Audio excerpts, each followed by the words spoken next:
బట్టలు చింపేసి రాత్రిపూటను బట్టలు చింపి పోలీస్ స్టేషన్ వదిలిపెడితే ఆ పోలీస్ స్టేషన్ కుక్క కూడా ఆయనను గుర్తుపట్టదు. అట్లాంటి పరిస్థితులు నువ్వు సినిమా తీసే పద్ధతి అదే. నువ్వు సమాజానికి ఏమైనా సమాచారం ఇస్తున్నావు? పోలీసుల మీద పబ్లిక్ తిరగవాడమంటున్నావా? మరలవాడి పోలీసుల మీద చట్టాన్ని చేతిలో తీసుకుని పబ్లిక్ లో అన్రెస్ట్ చేయాలని చూస్తున్నావా? స్టేట్ అనేది ఏంటిది? రాజ్యం అనేది, రాజ్యంలో ఒక పద్ధతి ఉంటుంది, దానికి ఒక రాజ్యాంగం ఉంటుంది, చట్టాలు ఉంటాయి. చట్టాల ప్రకారం మనం బతకాల్సిన అవసరం ఉంటుంది. ఎవరైనా కూడా ప్రతి విషయాన్ని కూడా మన సొంతంగా చేతుల్లో తీసుకోకూడదు. ఇంట్లో కూడా నీ పిల్లల్ని నువ్వు కొడతావంటే 1-2 సార్లు వాడు బలవాడతాడు. మనం ఒక సొసైటీలో ఉన్నాం. ఆ సొసైటీ యొక్క కట్టుబాట్లు ఉంటాయి. కట్టుబాట్లు అంటే చట్టాలు ఉంటాయి. నువ్వు ఎలా బిహేవ్ చేయాలని ఉంటుంది. అవన్నీ తెలుసుకోవాల్సిన బాధ్యత ఉంటుంది. నువ్వు నాకు హక్కులు, నీకు హక్కు అంటే తెలియదు, బాధ్యత అంటే తెలియదు. నీకు బాధ్యత లేని సమాజం బిడ్డ అని నేను భావిస్తున్నాను. ఎటువంటి బాధ్యత లేదు. 130 మంది 1,30,000 కుటుంబాలు ఉన్నటువంటి పోలీస్ డిపార్ట్మెంట్ ఈ సమాజాన్ని ఆర్డర్లో పెట్టడం కోసం అనునిత్యం ప్రతిరోజు ప్రతి క్షణం పనిచేస్తా ఉంది. నీలాంటి వీరులు శూరులు చాలా మంది వచ్చారు, కాలగర్భంలో కలిసిపోయారు. నువ్వేదో సినిమాలో డైలాగులు వేసి అది లేదు ఇది లేదు చేస్తే మొత్తం నీ రీళ్ళన్నీ కట్ అయిపోతాయి. నీ రీళ్ళన్నీ కట్ చేస్తాం. ఒక పోలీసు కూడా నీ దగ్గర రావద్దని మేము చేసినాం అనుకో, ఎట్లుంటుంది? రేపు నువ్వు పబ్లిక్లో తిరగలుగుతావా? ప్రైవేట్ సైన్యాన్ని పైవాళ్ళని నల్ల బట్టలు వేసుకుని ఆయనకి ఏం తెలుసు? ట్రైనింగ్ చేసింది ఆయన. చట్ట ప్రకారం ఆయనకు ఉందా? చట్ట ప్రకారం ఆయనకు తుపాకులు పట్టుకుని నీ వెనకాల పబ్లిక్ని దొమ్మిలకు ఉసుకొల్పే అధికారం ఉందా మీకు? లేదు. చక్కగా సన్నాయి నొక్కుతా ఉన్నారు అక్కడ వచ్చి. మీరు అసలు రెస్పాన్సిబిలిటీ లేదు నీకు, పబ్లిక్ రెస్పాన్సిబిలిటీ లేదు. వచ్చినావు ఈ జూబ్లీ హిల్స్ లాంటి ఇవి తెలంగాణ గడ్డకు హృదయం లాంటి జూబ్లీ హిల్స్ లా రూపాయలు ఖర్చు పెట్టకుండా భూములు జాగ్రత్త వచ్చినాయి మీకు. అవి పబ్లిక్ పైసలు, ప్రజల యొక్క సొమ్ము. నువ్వు ఒక ఇండస్ట్రీని డెవలప్ చేస్తావని చెప్పి మీకోసం మా త్యాగాల మీద మేము ఇచ్చిన సొమ్ము తీసుకున్నారు. ఎంజాయ్ చేయండి, కట్టుకున్నారు, లీజ్ అయిందా ఉండండి. కానీ మీరు అక్కడ ఎటువంటి దుర్మార్గాలు చేస్తున్నారు అంటే అడిగేటోడు లేడని, క్వశ్చన్ చేసేటోడు లేడని మీ ఇష్టం వచ్చినట్టు నాటకాలు చేసుకుంటూ పోతే సమాజం ఊరుకో. ముఖ్యంగా ఎవడో ఒకడిగా కడుపు మండుతుంది. దానికి తీవ్రంగా మీరు భారీ మూల్యం చెల్లించవలసి ఉంటుంది. చట్టం, యాక్ట్, చట్టం తెలుసుకుని చట్టాన్ని గౌరవిస్తూ చట్టం పరిధిలో ఉంటేనే ఈ దేశంలో పౌరుడవుతావు. లేకపోతే ఈ రాజ్యంలో నీకు ఎటువంటి స్థానం ఉండదు. నాకు కొమ్ములు ఉన్నాయి, లేకపోతే నాకు అపరిమితమైనటువంటి పవర్స్ ఉన్నాయి, నాకు తుపాకులు ఉన్నాయి, కత్తులు ఉన్నాయి, కటారులు ఉన్నాయి అంటే ఏం జరిగింది? మొన్న మీ సోదర సభ్యులు ఇచ్చిన తుపాకులు వాపసు ఉంచుకున్నారు. పబ్లిక్ అన్రెస్ట్ అయితే ఏమైంది? మీకు ఊర్లో వదిలిపెట్టి పారిపోవాల్సిన పరిస్థితి వచ్చింది. మీరు చక్కగా ఉన్నారు, మీరు కోర్టు తలుపు తట్టారు. మీరు కోర్టు యొక్క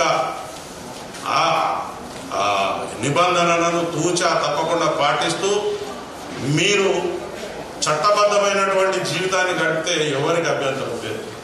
పొద్దున్న లేచి టీవీ పెట్టగానే వాడిని తిట్టాడు, వీడిని తిట్టాడు. ఏంటిదండి ఇది? What is this? We are in the society. నువ్వు ఏమనుకుంటున్నావు? నీ పైవానికి ఎవడి ముందు చూపిస్తున్నావు? నీ ఇంట్లో నీ కాంపౌండ్ లోపల చూపించాలి. ఎట్లా మీరు చట్ట పరిధిలో ఉన్నటువంటి అంశాల మీద స్పందిస్తారు? ఎట్లా మీరు ఇది కాదు అని చెప్తారు? మీ దగ్గర ఏమి ఏజెన్సీ ఉంది? ఈరోజు డెమోక్రసీకి దేవాలయం లాంటి మన అసెంబ్లీలో ఒక వ్యక్తి ఒక చిన్న కేసు గురించి 1 గంట ప్రజా ధనం వృధా అయిందనంటే మీరు ఈ రాష్ట్రాన్ని ఏ స్థాయిలో ఇబ్బంది పెడుతున్నారో అర్థం చేసుకోండి. అన్ని పనులు ఇచ్చిపెట్టుకుని ఇది ఇట్లాంటిది ఒక కామన్ కేసు. అది నువ్వు చట్టపరంగా నువ్వు నిర్దోషమైతే ముద్దాయి ఉన్నావు, నీకు ప్రొసీడింగ్స్ ఉంటాయి, దాని ప్రకారంగా నువ్వు వెళ్ళాలి, లా ప్రకారంగా నడుచుకోవాలి, తీపించుకోవాలి, నీ మీద కేసు లేదు. కానీ నువ్వు ఇట్లా పబ్లిక్లో రచ్చరచ్చ చేసి నేను డబ్బులు ఇస్తున్నా, ఎవడికి కావాలా నీ ముష్టి, ఎవడికి కావాలి నీ ముష్టి? నువ్వు 10 కోట్లు ఇచ్చి 50 కోట్లు ఇచ్చి 100 కోట్లు ఇచ్చినా పోయిన ప్రాణాన్ని తిరిగి తీసుకురాగలుగుతావా? మళ్ళా ఒక్కొక్కడు సన్నాయి నొప్పులు నొక్కుతా ఉన్నారు. పోలీసు వాళ్ళు మంచిగా ఉన్నంతసేపు మంచుకుంటారు.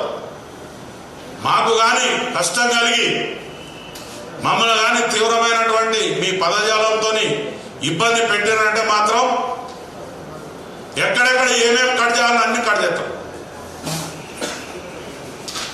Be careful my dear friends. మీరు చట్టాన్ని ఉల్లంఘించడానికి ప్రయత్నం చేస్తేనే మీరు ముద్దాయిలు అయిపోయారు. దానికి చట్టపరమైనటువంటి శిక్షలకు మీరు అర్హులవుతారు. కాబట్టి నేను ఇంకొక విషయం కూడా చెప్తాను. మీరు ఇంటి నుంచి బయటకు వెళ్ళేటప్పుడు, బయట నుంచి ఇంటికి వచ్చేటప్పుడు ఒక రకరకాల కాన్వాయ్లు దర్పం ప్రదర్శిస్తూ ఉంటారు. ఆ దర్పం కూడా అవసరం లేదు, సైలెంట్గా పోయి ఎవరు చాలామంది ఉన్నారు. చిన్నప్పుడు మీరు ఏం సినిమాలు తీస్తున్నారండి? సమాజానికి ఉపయోగపడే సినిమాలు తీస్తున్నారా? భారతదేశ కీర్తి ప్రతిష్టలు ఇన్మడింపజేసే సినిమాలు తీస్తున్నారా? రైతు కుటుంబం సినిమా తీస్తున్నారా? లేకపోతే ఏమన్నా నర్తనశాల సినిమా తీస్తున్నారా? లేకపోతే మన సందేశాత్మకమైన సినిమాలు తీస్తున్నారా? సాగర సంగమం లాంటి ఏమన్నా? మీరు ఏం సినిమాలు తీస్తున్నారు?